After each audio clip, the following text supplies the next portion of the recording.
Hi, and welcome to this edition of The Miracle Within You. I'm Dr. Howard Rankin, and today I'm delighted to have as a guest from Massachusetts, Bill Zujewski. Bill has a very interesting career. He's an entrepreneur now. He'll talk about that shortly, but he's also the creator of some tool that I think is very important for us that highlights the importance of us staying focused on the key areas of our life. And we'll get right into that. Welcome, Bill.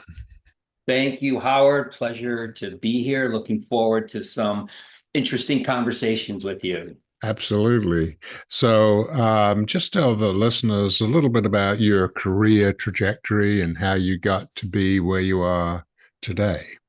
Sure. Let's go back to college. I was an engineering student at the University of Connecticut. Got my first job doing software programming, rose up the ranks as the head of professional services, then got into marketing and was chief marketing officer for a few companies.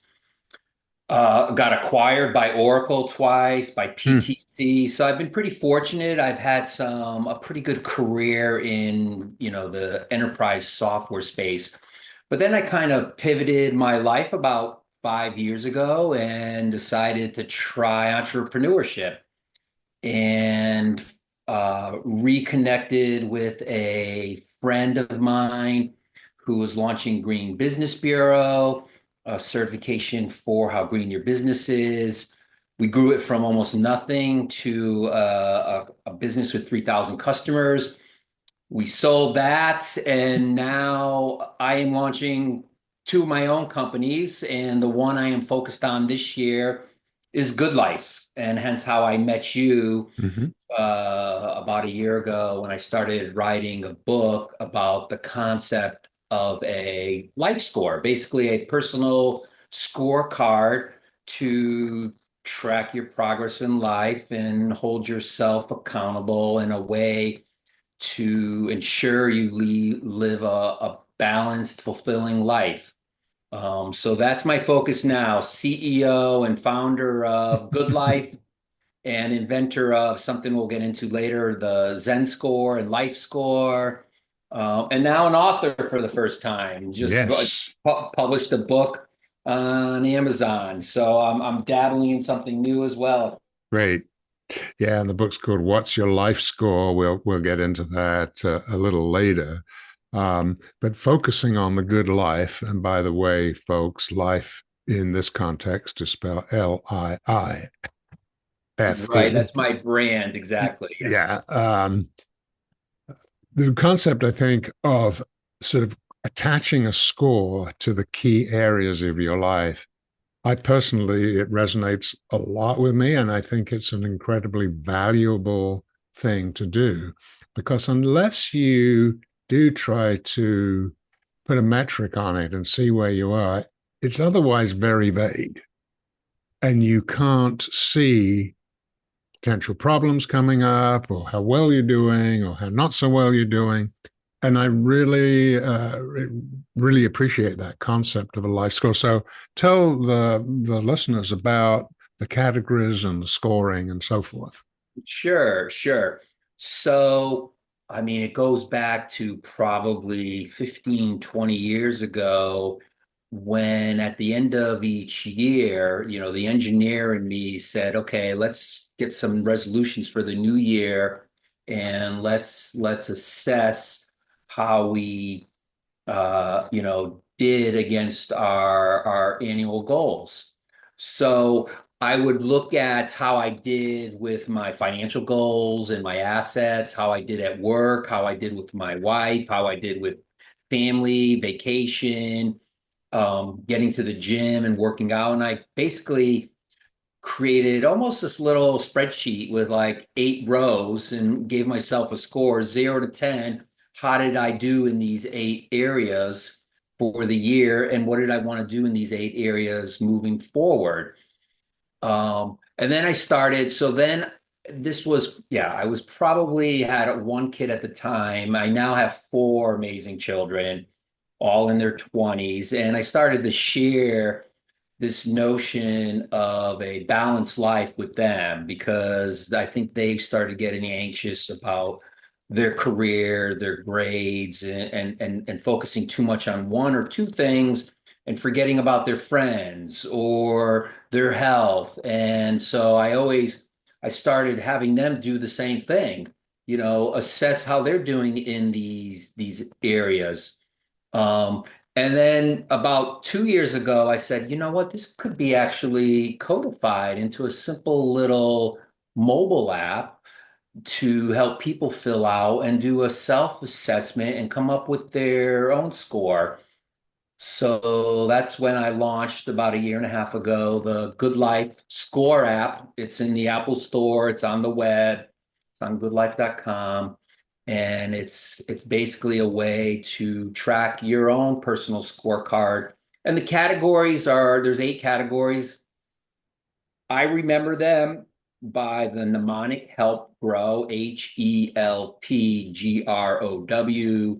H for health, E for your environment, L for your leisure time, then P for your purpose in life, G for your growth, R for all the relationships, O for your occupation, and W for your wealth. And that's the simple formula.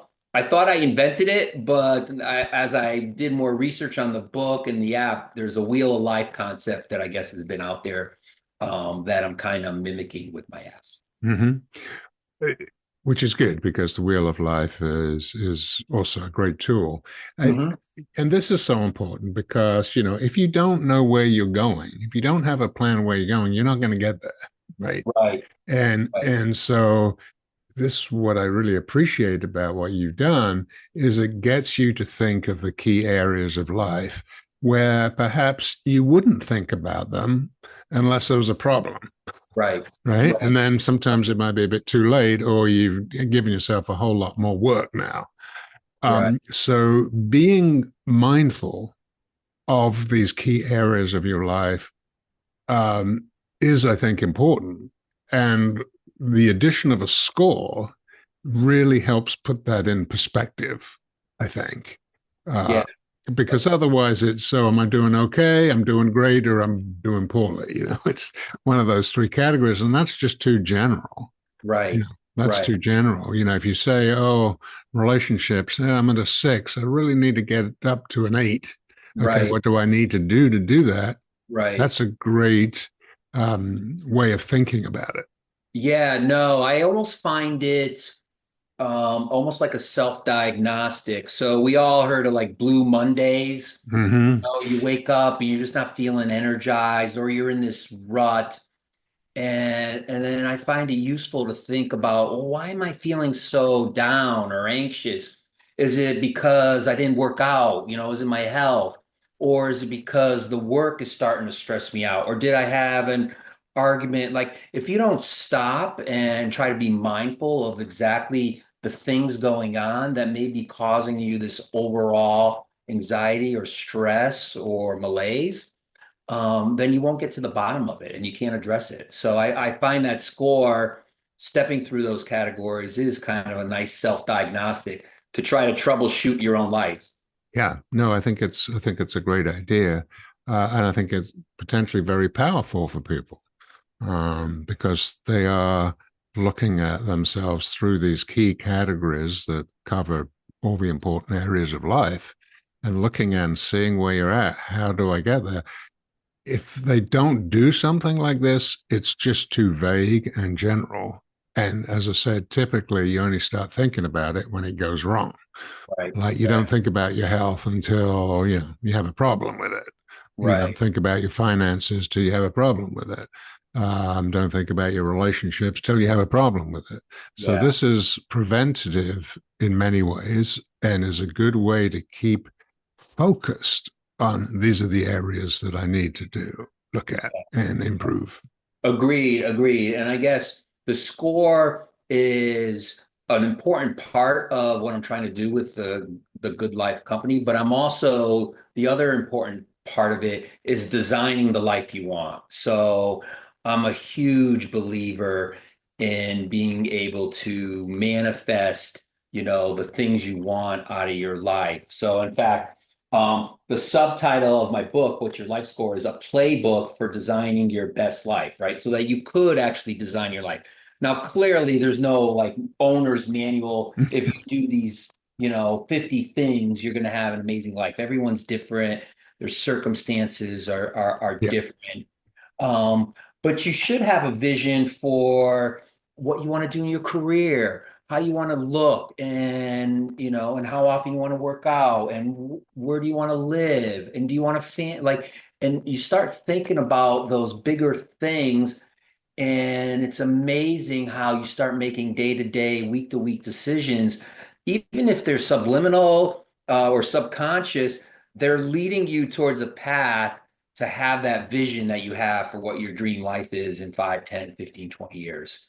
Yeah. Um, Yeah. so, Yes, I totally agree with that. And I think, as I say, it's such a demanding, attention-seeking world that it's so easy to be distracted, and just just totally occupied with, one or two things, like, oh, my work and, raising my kids or whatever it is, and not doing the other things that are important for you, and not appreciating what you're doing.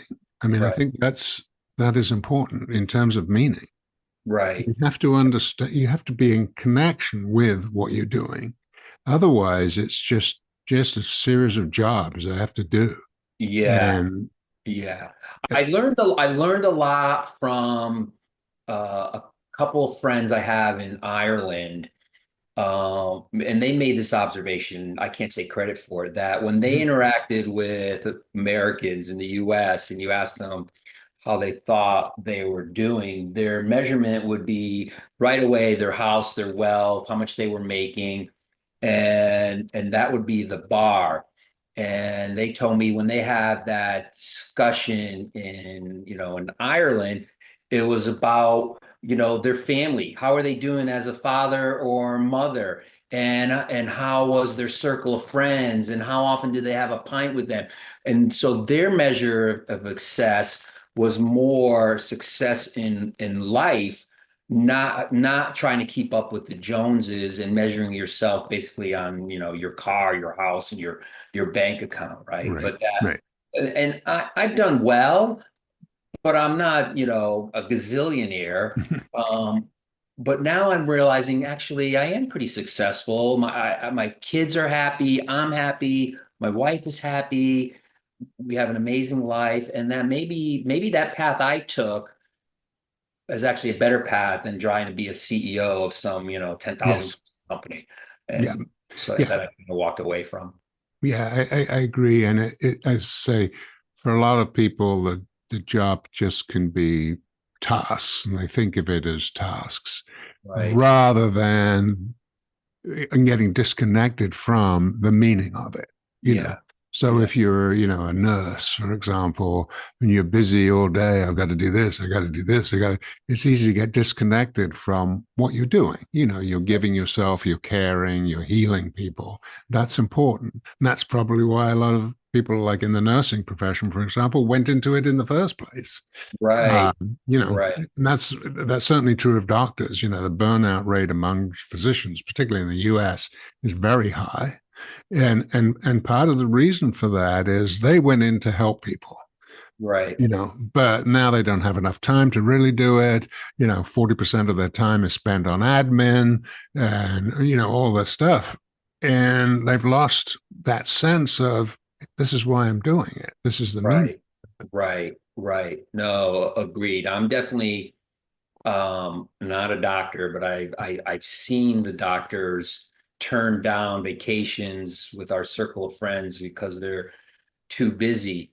Ironically, I don't think a lot of these professions that are giving back, they go overboard almost. Like they can give back, tremendously and still work 40, 45 hours a week and not have to work 80 hours a week. And they can say no. And they don't need the yacht. And that is if they chose to, they can be very financially secure and not burnt out and find that balance. But it's not easy, right? No, It's no, not no. easy to say no and underachieve when you're very ambitious and have, very high goals for yourself. Yeah, no, it is, but again, the connection to the meaning of what you're doing is important. You can never lose that. Yeah, Yeah. there'll be times during the day or even periods longer than that where you're tied up in, some particular issue and what have you. But you must never forget the importance of what you're doing and what it means to you. Yeah. Otherwise, it's just a job, and Uh, your life is just a job, and then it's only about money, and down that rabbit hole into losing track of all the things that you mentioned that are right, important to us. right. And you can find purpose in your work amazingly. I mean, I found purpose in my career for sure, my family, my wife, and all that. But simple things like if you're making an impact at a company and you're contributing towards the revenue goals of the company and the success of the company, you're like saving people's jobs and livelihood and allowing them to get Yep. a raise, and you're in this community together to succeed so that you can have a quality life. So even that, and then maybe you're working at a company that is helping others, and there's purpose in what the company does as well. So people think philanthropic, right, as soon as they Mhm. jump to purpose, but your purpose could be so many things. Absolutely. Absolutely. Great point. Okay, well, we'll take a short break for this word from our great sponsors, and we'll be right back.